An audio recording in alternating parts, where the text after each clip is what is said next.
Hey guys, Patrick Walters here, Bassmaster Elite Series Pro. We're out here on the water today, and what we're gonna do is we're gonna give y'all an in-depth look of my graphs and the settings that I'm running and how I fish.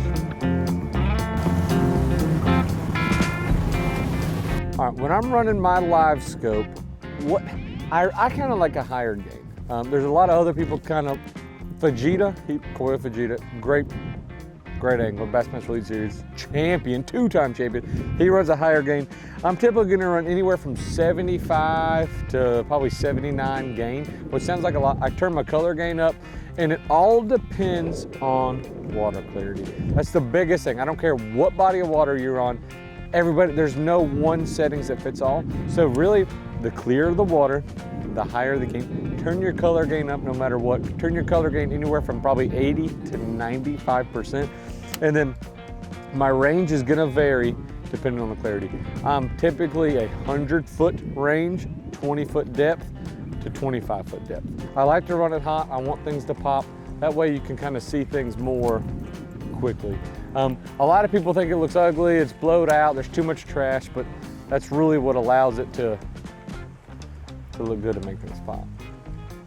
And so really, if you have any questions, just go to SonarPros.com, check out the SonarPros YouTube or their Instagram. They're really gonna have a lot of tips to kind of help dial in your graphs, whether it's your Lowrance, whether it's your Humminbird, whether it's your Garmin LiveScope. And really, it's just kind of play with your game, you always have to touch it, even if you're on the same lake in a different creek. So, hey, be open-minded, play with your game, play with the range and everything until you find what really works good for you. And don't be afraid to change it, because the conditions change, you gotta change too. So make sure you go to SonarPros.com and stay on the fish. Golly!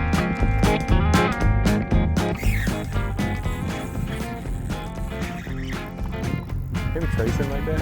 Listen to that grass. Oh.